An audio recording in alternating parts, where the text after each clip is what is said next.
Hello Bio 107 students. In this video, you're going to learn how to construct a histogram using Google Sheets. So in this video, we're going to work with the lima bean data, which is in your lab. It looks like this, it's experiment B.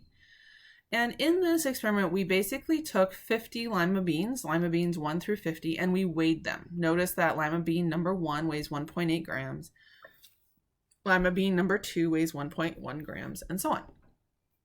This data is continuous because it can take any range. The mass of each bean can take on any value between, I think it was 0.6 was our smallest lima bean, and 2.3 grams was our largest lima bean.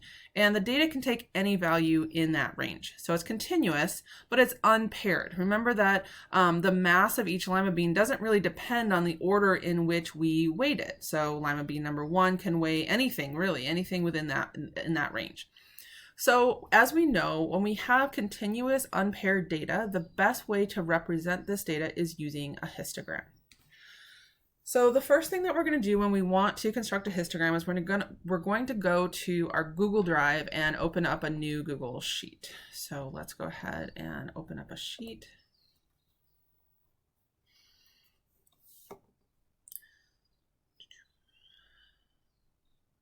And I would recommend titling lima bean mass. I would recommend titling your sheet just in case you have to leave and come back to it. You know exactly which one you're working on.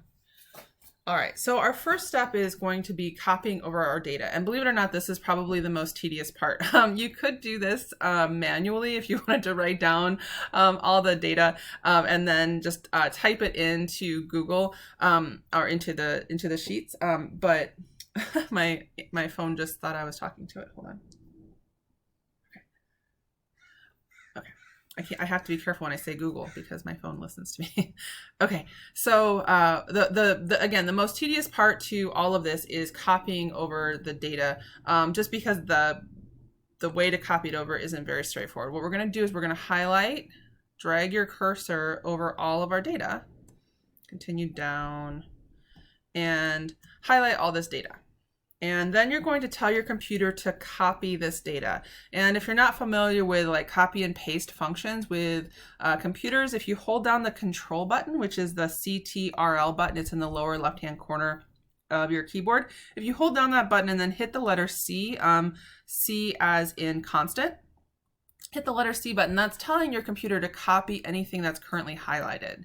So now that we've highlighted and copied all of these numbers, we can go into our graph and we're going to, it really doesn't matter where we copy this, we're going to copy this into our, paste this into our sheet. And I did that by holding down Control and then hitting the letter V, V as in variable, hitting that letter V button on our keystroke on my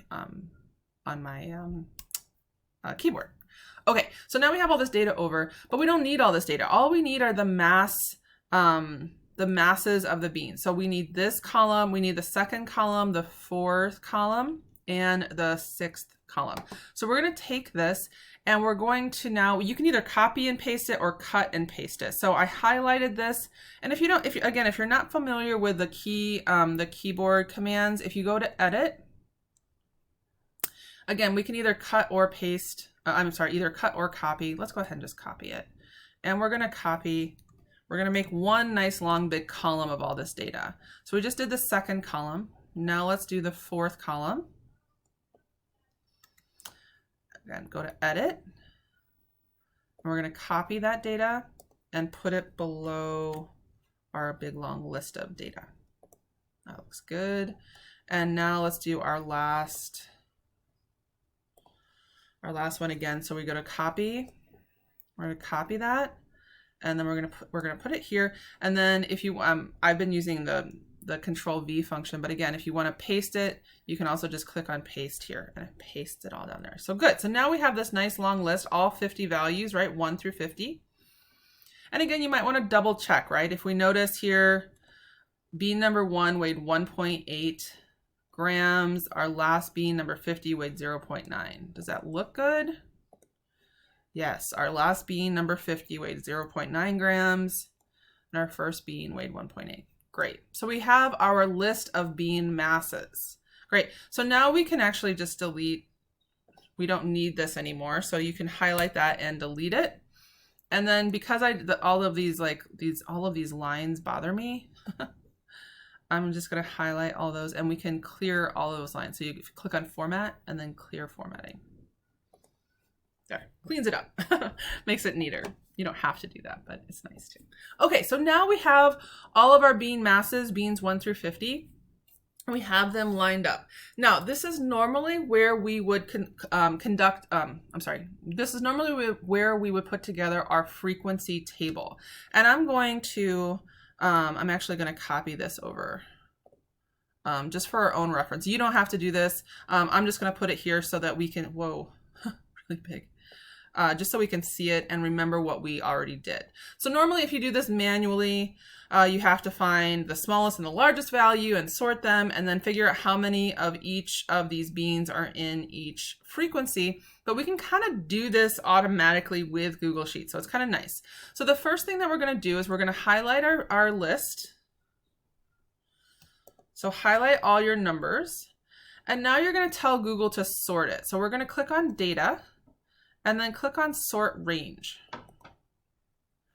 And what this does, if these were words, they would sort them alphabetically from A to Z. But because they're values, because they're numbers, they're going to sort, we're telling Google to sort them from smallest to biggest. So, so we're going to go ahead and keep it on A to Z. And then if you click sort, notice that that automatically arranged all of your numbers from smallest, 0.6, to 2.3. And you know, for a range of 50 values, this is nice. But imagine if you were doing a normal science experiment where you have hundreds and hundreds or maybe even thousands of data points. It'd be very difficult to find the smallest and largest value, and you could make a mistake. Just tell the computer to do it by sorting your data and arranging it from smallest to biggest. So now we know what our range is, and let's just go ahead and type this in so that we remember it. Our range is going to be 0.6, whoops, 0.6 to 2.3 grams, which is equal to 1.7 grams. Okay, so it's nice to just kind of write this down. So we know that our smallest, again, is 0.6, largest 2.3. That gives us a range of 1.7. Remember that we determined that a good number of buckets or a good number of intervals to have was 10. We could have just as easily picked, we could have picked 5, we could have picked 20, but 10 is a pretty good number that will work for most histograms. So we're going to do a number of intervals of 10. So we're going to divide our range by 10. So our interval size is going to be equal to 1.7 divided by 10, which is 0.17 grams. Okay, and again, you don't have to write this down. I'm just writing it down so that we can all see it and agree on what we're doing. All right, so we have our bucket size of 1.7. We know we're going to have 10 intervals. And now we're finally ready to insert our chart. So now that we kind of have all our data the way that we want it, we're going to insert our chart. We don't really need this anywhere. Let's just kind of move this off to the side. I might bring him back later. Okay, so now we're going to insert our chart, and we go to insert, and we're going to insert a chart. And it says no data. Okay, so what we're going to do is we're going to highlight, we're going to tell the chart what data. So we're just simply going to highlight all of this data.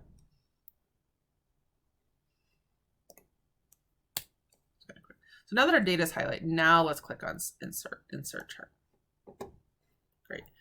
And oh, Google did something kind of slick there. They detected a histogram. So they selected the chart type for you, which is, at least mine did. I've been doing a lot of histograms lately, so maybe it just kind of carried over. But if it didn't, if your data looks something weird, I know a common one is a column. Like you might see something like this. So what you want to do is click on Setup,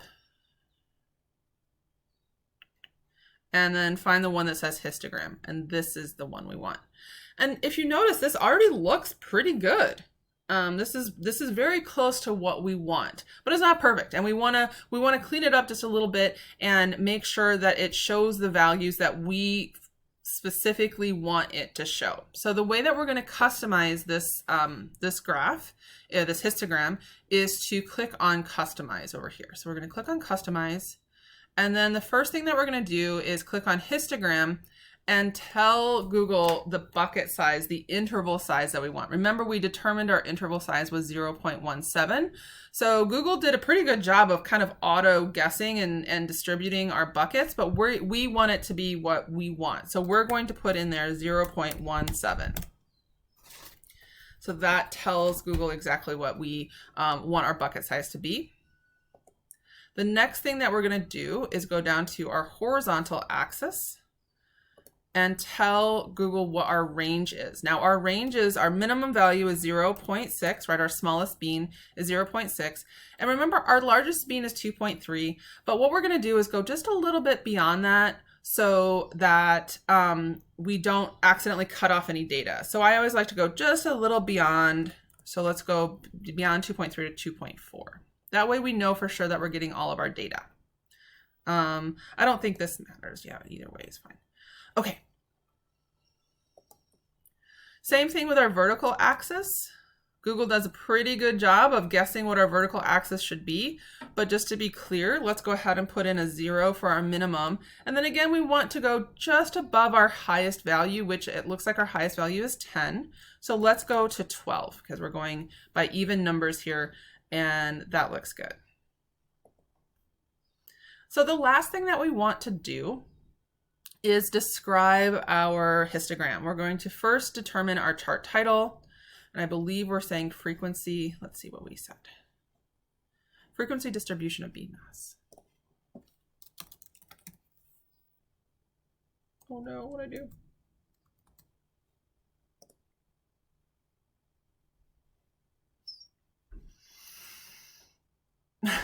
I screwed up.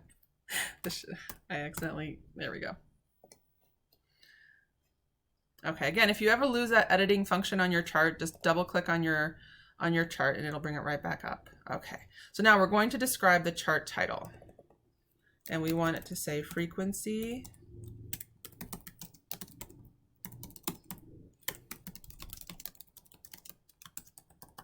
bean mass. And just because I'm kind of particular, I want it to be in the center. So I'm going to change that to center. Now let's label the horizontal axis, the x-axis. This is going to be bean mass in grams.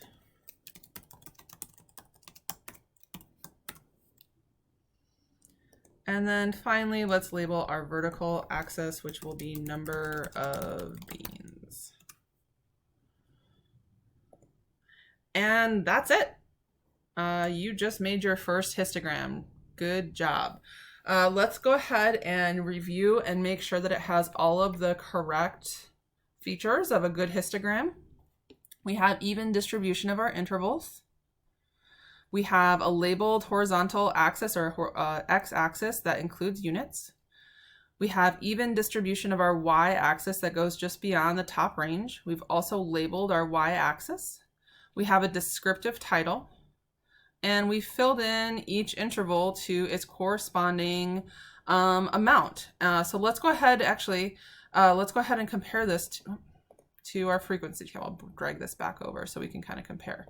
Notice that this, so these two things, our frequency table and our histogram, they really tell us the same thing, right? If you notice here, this tells us that there are 10 lima beans that weigh between 1.28 and 1.45.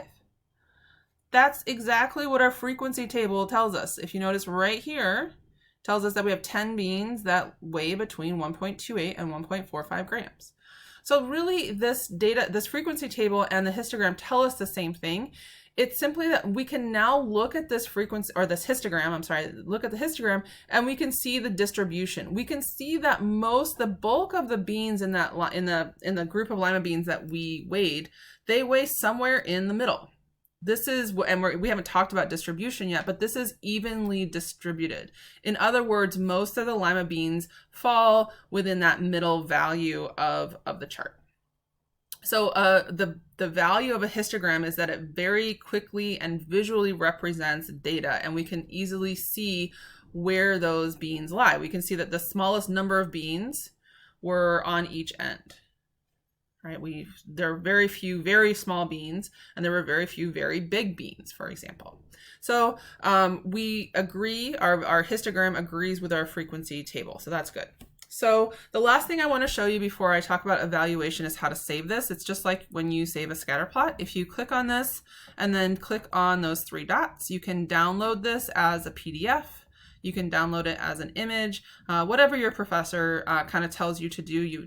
Or you can send your professor the link again by clicking share and sharing this Google Sheet with your professor. Again, whatever your individual professor gives you instructions for is how you should save this or share it.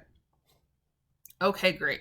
So now that we're done constructing a histogram, I want to talk a little bit about how to evaluate a histogram and how it can go wrong. So we did this with scatter plots, and I just want to point out a couple things. So one of the mistakes that you can make is when you're determining how many buckets you have and what your interval size is. And this is why this matters. So let's say, for example, that I just kind of guessed at how big my interval should be. And so under histogram, instead of 0.17, let's just say I did 0.6. Well, this graph doesn't tell me anything. This histogram tells me nothing about how the beans are distributed because my bucket size is too big. And I have too many beans that fit in each bucket. So now my data, the nuance of this data is lost. What if I made it to, okay, so let's go back to the correct bucket size. But now let's say I made it too small. Like let's say I did 0.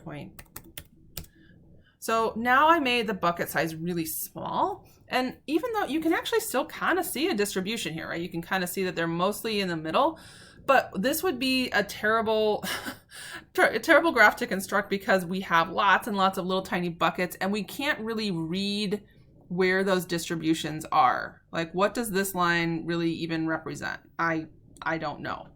So we can't read our x-axis very well when our bucket size is too little. So it's very important to pick the correct bucket size when you're constructing a histogram. The other issues are common to graphs, and that is missing, kind of incorrectly estimating the size of your horizontal and your vertical axis. So for example, if my horizontal axis was too big, so let's just say I did 24.